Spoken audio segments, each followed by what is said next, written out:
bombastic side eye, criminal offensive side eye.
Pada yang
Lekanwet atau ETA 1989.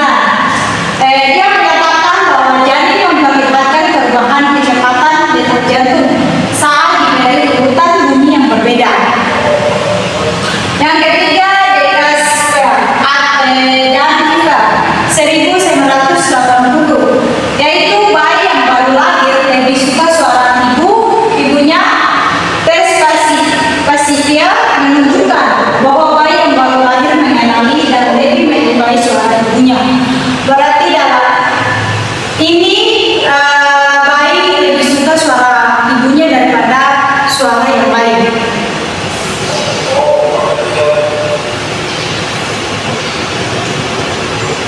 Lanjut, pemahaman produksi bahasa pada anak, yaitu yang pertama, pemahaman bahasa berkembang secara berangsur-angsur, memfasilitasi produk bahasa.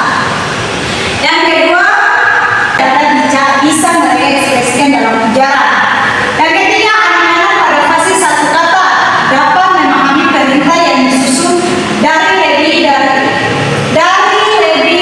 dari satu kata. Ada parentes, cara orang tua berbicara pada anak mereka. Karakteristiknya biasanya yaitu kesegaraan dan konkret. Ketika berbicara dengan anak kecil, orang tua biasanya berbicara tentang hal sedang terjadi atau pada saat itu tentang objek yang ada di situ. Dan wujudnya konkret, bukan konsep abstrak atau objek yang tidak ada di sana. Kalimat sederhana dan pendek, kata-kata sederhana dan pendek, tata bahasa yang disederhanakan seperti mama, papa. Intonasi yang dibuat-buat biasanya ditinggikan, tempo lebih lambat,